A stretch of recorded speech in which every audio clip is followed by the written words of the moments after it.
Kamati ya kudumu ya Bunge, Viwanda, Biashara, Kilimo na Mifugo imeridhia upumzishwaji wa shughuli za uvuvi kwa ziwa Tanganyika kuendelea kulingana na manufaa yanayopatikana kutokana na takwimu zinavyoeleza.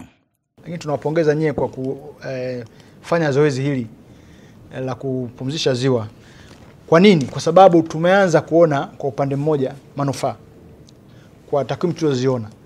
Bado kuna changamoto. Dagaa wameongezeka, lakini samaki inaelekea pengine kuna tatizo, kuna upungufu wa samaki.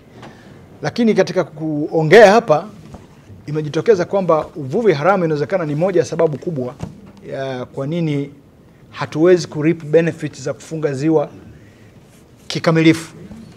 Kwa hiyo sisi kama kamati tunashukuru, lakini tunatoa maelekezo. Tunaomba mpango wa kufunga ziwa kadiri mlivyojipangia uendelee.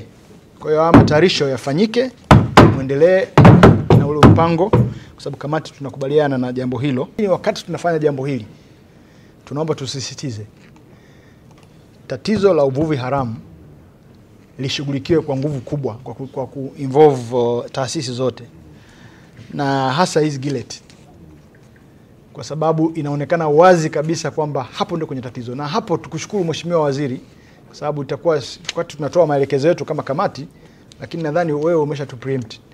Umetoa maelekezo hapa kwamba kamati, kikosi kazi ambacho kinashughulikia swala hilo la uvuvi haramu immediately, kama kilikuwa kinakwenda sehemu nyingine, kirudi kwenye ziwa Tanganyika. Na sisi kama kamati kwa niaba ya wabunge pamoja na wabunge wengine tutafuatilia kuona kwa kiasi gani jambo hilo linafanyika. Popote ilipo, naomba ielekee ziwa Tanganyika kuondoa gillnet zote.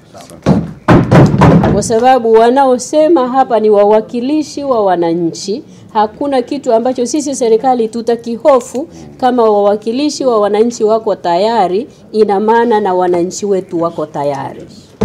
Kwa hiyo ile timu popote ilipo, naomba iahirishe kazi huko ilipo, ielekee ziwa Tanganyika na tutekeleze waraka namba 2 ambao na kanuni tumeitoa, nimeisaini mimi mwenyewe nilipoingia kwenye wizara hii kuhusu gillnet.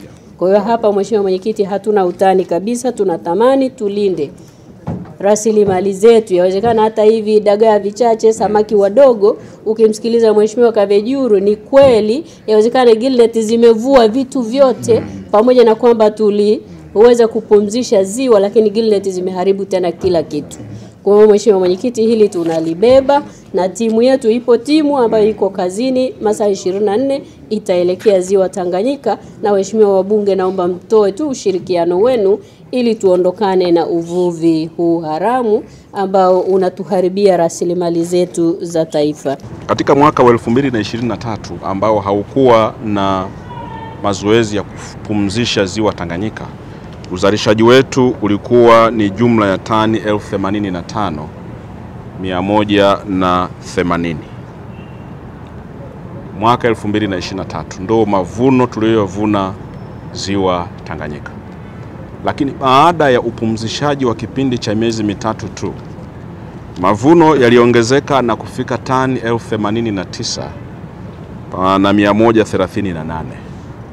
Hili ni ongezeko ambalo ni la 4.6 kwenye ongezeko la uzalishaji.